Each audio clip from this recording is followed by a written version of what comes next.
And who would have guessed that a naked guy showering in a toilet would have created the scenario for us to be able to survive, you know? That's resilience. When you take a naked man shower out of a toilet and turn that into fortune, that's resilience.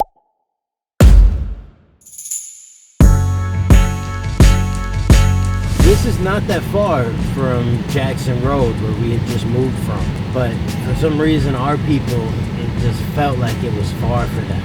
You know, you couldn't walk down here. I think a lot of our people didn't drive, and so we had some people followed us, and we did have business over here, but our business really struggled right here. This was not a good time in the history of the Purple Lotus. But we made it, you know, we made it through. It wasn't easy, but once again, that resilience. And when we kept, you know, no matter what, we always kept up that customer service. We always kept up that model of staying true to our roots and what we believed in, even through very tough times. You know, I think it would have been pretty easy for us to kind of lose sight of what that vision was and to let ourselves drop with our circumstances, let ourselves go down as our circumstances kind of went down and got worse. There was something about what we were doing kept it in that direction. And we had people who came down here. It wasn't easy for them to come down, and they continued to come down and support us just because they believed in what we were doing. I mean, we still had people that would come take the bus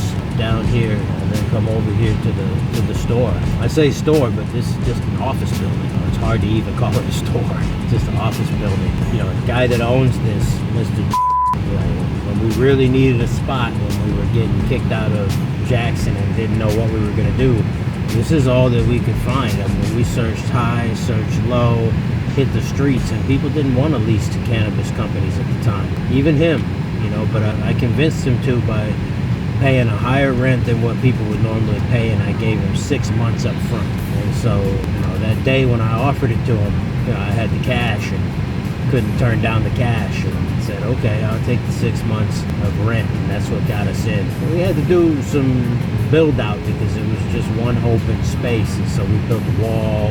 At the time, my wife was 9 months pregnant with my youngest daughter. I had just had back surgery, and so when we were moving in here, I was literally in a wheelchair. Like the last days that we were building this out, my wife was up here 9 months pregnant. I was up here in a wheelchair from having back surgery, and we were getting ready to open. You know, we didn't really have a choice of when to open because we had to leave there by a certain day. You know, we ended up opening a couple days before we had to leave over there. So we were open at both places for just a couple days, and then we got out of there over at Jackson Street, and then just started strictly working from here. You know, the first problem that we had is it wasn't visible. You know, we were way back there at the end. We didn't have a sign right here. You know, we ended up putting up a small little sign right here. One of those like an A sign that you would normally put on the side of the road. And you know, you're gonna see all the way down there is where the office was. And you know, you're gonna see that we ran an extension cord all the way from down there at the office all the way over here to put a light on the thing so that you could see a sign at nighttime, because this is so dark at night. There's no lights. None of these people are open at nighttime. You know, the university closes. All the people in here, this is an office building. You know, all the people here, they close. So we were the only ones that would be open. We were open until 10 p.m. So this is the entrance over here, but this isn't the entrance that we used or any of our customers used. They would come to the side over here. You know, the one thing we had going for us over here, once again, we had a lot of parking available to us over here. But as you see, like this Church of Scientology is huge right here. This is nothing but an office company being a rule breaker. Parking in the handicap parking right here, just like we were when we were here from the beginning. From day one, we were evicted. Let me tell you about resiliency, man. This spot took a lot of resilience. So we're just kicked out of the other spot.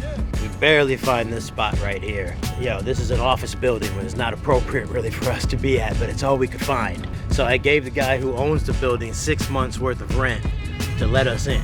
Thing I didn't realize is that this building right here, the whole building's duct system for the air conditioning is all the same. So anything you can smell in one area, you can smell everywhere. By this time, you know, we were storing about 30-40 pounds of weed. we had built up to that point, and man, this whole building stunk. And so the first day after we operated, the next day I came in, we had an eviction notice on our door from the landlord. And he was telling me, I'll give you the 6 months back. You gotta go. This is not gonna work out. We ended up staying the whole 6 months. I told him, man, I'm not going anywhere. This was all we had. This was tough. This was the hard part of the Lotus. This is where it wasn't easy. We weren't doing a lot of business. We were barely making it.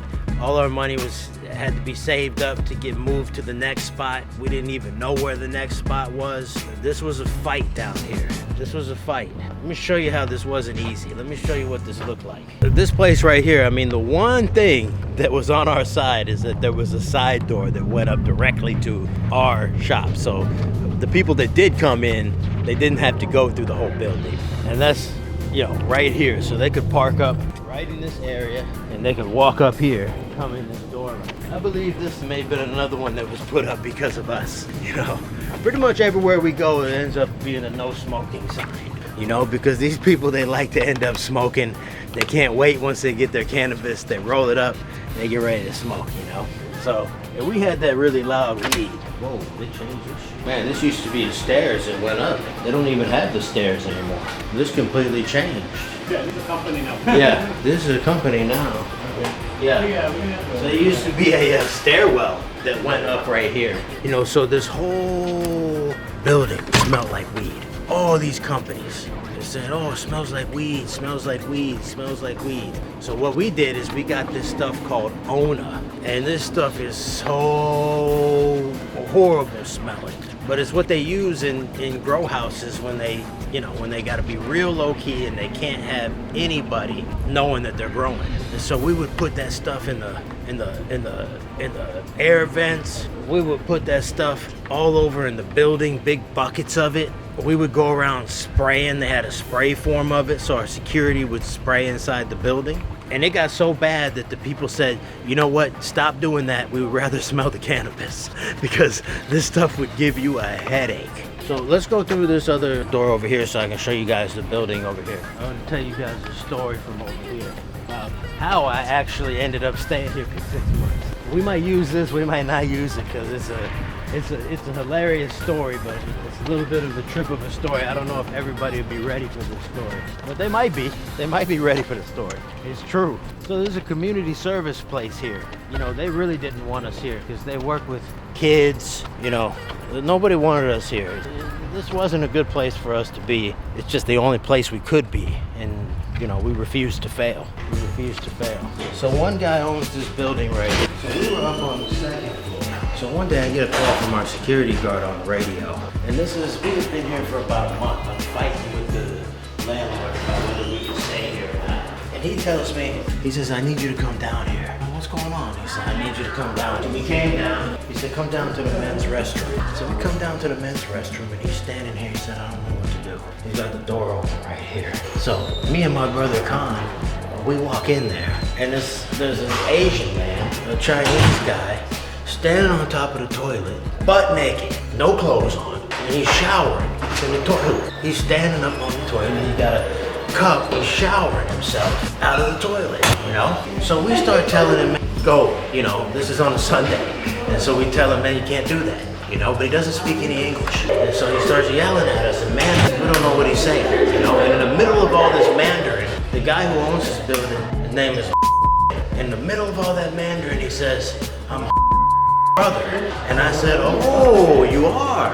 And so that very next day I went to I said, look, I said, I don't want to turn you into the health department for your brother being in here naked, showering in the bathroom. So I said, let me stay here for the end of the 6 months that I already paid you for.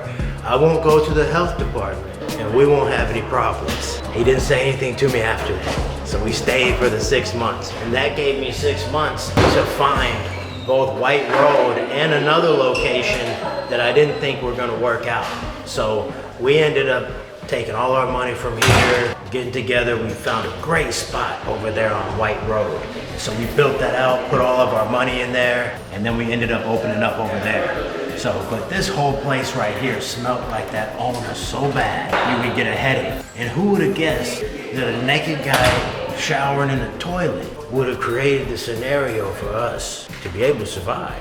You know, that's resilience. When you take a naked man shower out of a toilet and turn that into fortune, that's resilience, man. This was not the brightest spot for us. You know, this wasn't the greatest location. It worked, it kept us in business. If we didn't have this, I don't think we would have survived, because we wouldn't have had that continuation. We would have closed. We would have lost the customer base that we had. You know, reopening, I don't know that we would have been able to hold on to the business. But if you look down there, we ran an extension cord all the way down to the street down there with a light to be able to put on a sign so that people would know at nighttime where we even were, because people were calling and saying, hey, I can't find you guys. I can't find you guys. Looking to come to the shop, you know, or the office, or whatever you want to call this, man. It's hard to call it a store. This was, as I said, you know, even now I admit myself, this was not an appropriate place to have a cannabis shop. It's just all we had. It's all we had. You make do with what you have. So this is Lundy Road. Let's go check out what we moved from here over to White Road.